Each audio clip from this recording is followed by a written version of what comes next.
YouTube ಚಾನಲ್ಗೆ ಸ್ವಾಗತ. ಯೋಗ ದಿನಾಚರಣೆ ಪ್ರಬಂಧ. ಈ ವಿಡಿಯೋ ನಿಮಗೂ ಕೂಡ ಇಷ್ಟವಾದರೆ ಪ್ಲೀಸ್ ಲೈಕ್ ಮಾಡಿ, ಸಬ್ಸ್ಕ್ರೈಬ್ ಮಾಡಿ, ಶೇರ್ ಮಾಡಿ ಅಂತ ಹೇಳ್ತಾ ಯೋಗ ದಿನಾಚರಣೆ ಪ್ರಬಂಧ ವಿಡಿಯೋ ನೋಡೋಣ ಬನ್ನಿ. ಜೂನ್ 21 ಅಂತಾರಾಷ್ಟ್ರೀಯ ಯೋಗ ದಿನಾಚರಣೆ ಎಂದು ಆಚರಿಸುತ್ತೇವೆ. ಪ್ರತಿ ವರ್ಷ ಅಂತಾರಾಷ್ಟ್ರೀಯ ಯೋಗ ದಿನವನ್ನು 21ರಂದು ಆಚರಿಸಲಾಗುವುದು. ವಿಶ್ವವು ಈ ವರ್ಷ ಅಂತಾರಾಷ್ಟ್ರೀಯ ಯೋಗ ದಿನವನ್ನು ಆಚರಿಸಿದೆ. ಯೋಗವು ಮನಸ್ಸು ಮತ್ತು ದೇಹವನ್ನು ಸಂಪರ್ಕಿಸುವ ಪ್ರಾಚೀನ ಕಲೆ. ಯೋಗ ಜ್ಞಾನ ಮತ್ತು ವಿಶ್ರಾಂತಿ ಪಡೆಯಲು ನಮಗೆ ಸಹಾಯ ಮಾಡುತ್ತದೆ. ಯೋಗವು ಭಾರತೀಯ ಮೂಲದ 600 ವರ್ಷ ಹಳೆಯದಾದರೂ ಕೂಡ ಭೌತಿಕ, ಮಾನಸಿಕ, ಆಧ್ಯಾತ್ಮಿಕ ಅಭ್ಯಾಸವಾಗಿದೆ.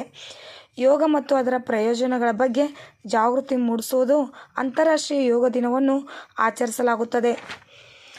ಯೋಗ ಎಂಬ ಪದವು ಸಂಸ್ಕೃತ ಭಾಷೆಯಿಂದ ಬಂದಿದೆ. ಯೋಗವು ಉಸಿರಾಟದ ಕ್ರಿಯೆಯನ್ನು ಸರಿಯಾಗಿ ಮಾಡುತ್ತದೆ ಮತ್ತು ನೆನಪಿನ ಶಕ್ತಿಯನ್ನು ಹೆಚ್ಚಿಸುತ್ತದೆ. ಈ ವಿಡಿಯೋ ಇಷ್ಟವಾದರೆ ಪ್ಲೀಸ್ ಲೈಕ್ ಮಾಡಿ, ಸಬ್ಸ್ಕ್ರೈಬ್ ಮಾಡಿ. Thank you.